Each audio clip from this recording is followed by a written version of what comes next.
Hello friends, welcome to my channel study with श्रुति।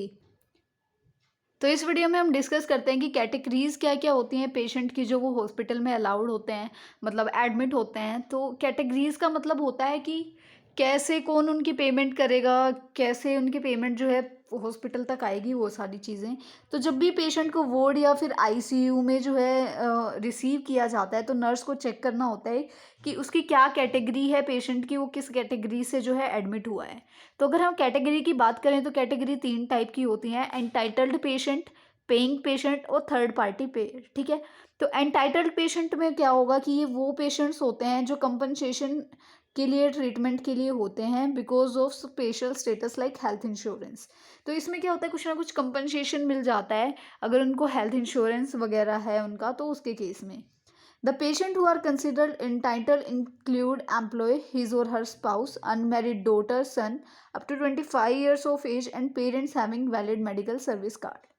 यानी कि इसमें क्या होता है कि मान लो एक एम्प्लॉय है, उसका हेल्थ इंश्योरेंस है, तो उसके अंदर उसकी वाइफ, अगर उसके बच्चा मतलब उसकी डॉटर जो है वो अनमेरिड होनी चाहिए, और जो उसका सन है वो 25 ईयर्स का जब तक हो जाता है तब तक वो, और उसके जो पेरेंट्स होते हैं वैलिड मेडिकल सर्विस कार्ड के साथ, वो उसमें इंक्लूडेड होते हैं कि उसकी हेल्थ इंश्योरेंस से उन सबका जो है ट्रीटमेंट हो सकता है। उसके बाद आता है पेइंग पेशेंट। ये वो पेशेंट होते हैं जो कैश दे के अपना खुद ही ट्रीटमेंट कराते हैं। एडमिशन के टाइम पे वो अपने आप पे करेंगे, जो भी उनका ट्रीटमेंट होगा उसका खर्चा वो खुद उठाएंगे। उसके बाद आता है third party pair. Third party pair में क्या होता है कि जो थर्ड पार्टी पेयर होती है वो एक एंटाइटी होती है जो कि पूरा जो मेडिकल बिल है पेशेंट का, वो पेशेंट के बिहाफ पे जो है उसको इंश्योर करेगी, पेरेंट मतलब पेशेंट के बिहाफ पे उसको जो है भरेगी। ठीक है। इसके एग्जाम्पल की अगर हम बात करें तो जैसे गवर्नमेंट की एजेंसीज होती हैं, सेंट्रल गवर्नमेंट हेल्थ स्कीम्स।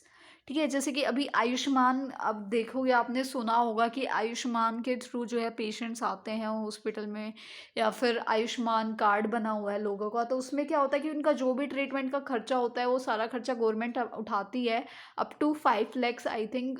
कम ज़्यादा भी हो तो मुझे नहीं पता, लेकिन मेरे अकॉर्डिंग 5 lakhs तक का खर्चा जो है वो गवर्नमेंट उठाती है आयुष्मान कार्ड पे।